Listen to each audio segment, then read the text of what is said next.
Thailand और Cambodia के बीच जारी संघर्ष में स्थिति किस घातक मोड़ पर पहुंच चुकी है, इसका अंदाज़ा आप इसी बात से लगा सकते हैं कि थाईलैंड के कार्यवाहक प्रधानमंत्री फुमथम विचायाचाई ने कह दिया है कि संघर्ष जल्द ही युद्ध में बदल सकता है। वहीं थाईलैंड ने सीमावर्ती 8 जिलों में मार्शल लॉ घोषित कर दिया है। इस बीच मलेशिया की ओर से संघर्ष विराम की कोशिश की जा रही है। दोनों देश मलेशिया के प्रस्ताव पर विचार करने की बात कह रहे हैं। हजारों साल पुराने शिव मंदिर को लेकर थाईलैंड और कंबोडिया के बीच शुरू हुआ संघर्ष दूसरे दिन भी जारी रहा। सीमा पर भीषण होती सैन्य झड़पों ने दोनों देशों को जंग की कगार पर लाकर खड़ा किया है। मरने वालों की संख्या लगातार बढ़ती जा रही है, जबकि हजारों लोग विस्थापित हो चुके हैं।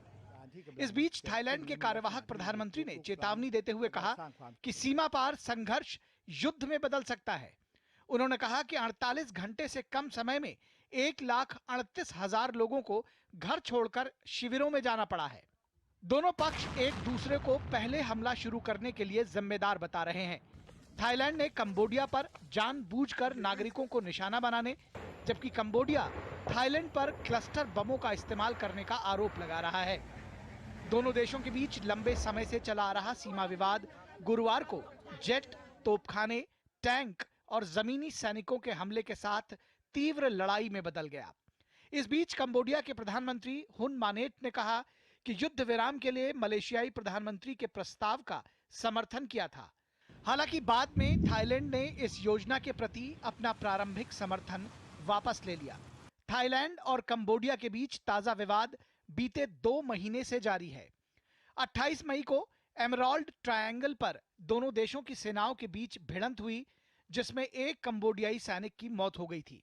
गुरुवार सुबह यह विवाद और गहरा गया। कंबोडियाई सेना के मुताबिक थाई सैनिकों ने सीमा के पास ता मुएन थान मंदिर की ओर बढ़त बनाई और उसके चारों ओर कटीली तार लगा दी। इसके बाद थाई सैनिकों ने ड्रोन छोड़ा और हवाई फायरिंग की, जबकि थाई सैनिकों का कहना है कि कंबोडियाई सैनिकों ने संघर्ष पहले शुरू किया। इस तनाव को कम करने की कोशिश की गई, लेकिन जब बात नहीं बनी तो गोलीबारी शुरू हो गई। थाईलैंड और कंबोडिया के बीच विवाद 1 सदी से भी ज्यादा पुराना है, जब कंबोडिया पर फ्रांसीसी औपनिवेशिक कब्जे के दौरान दोनों देशों के बीच सीमाएं पहली बार खींची गई थीं। नए नक्शे में 11वीं सदी के खमेर साम्राज्य द्वारा निर्मित प्रीह विहार मंदिर को कंबोडिया का हिस्सा बताया गया, लेकिन थाईलैंड ने इसे कभी स्वीकार नहीं किया। कंबोडिया मामले को अंतर्राष्ट्रीय अदालत में ले गया, जहां से उसके पक्ष में मुहर लगी। मंदिर को कंबोडिया का हिस्सा तो बताया, लेकिन आसपास की जमीनों को लेकर कोई फैसला नहीं दिया। 2008 में जब कंबोडिया ने विवादित सीमा क्षेत्र में स्थित 11वीं सदी के एक मंदिर को यूनेस्को विश्व धरोहर स्थल के रूप में रजिस्टर करने की मांग की, तो दोनों देशों के बीच दुश्मनी और बढ़ गई। 2013 में आईसीजे ने मंदिर के साथ साथ आसपास के इलाकों को भी कंबोडिया का हिस्सा बताया। बावजूद इसके दोनों देशों के बीच तनाव बरकरार है और अब तो नौबत युद्ध की आ गई है।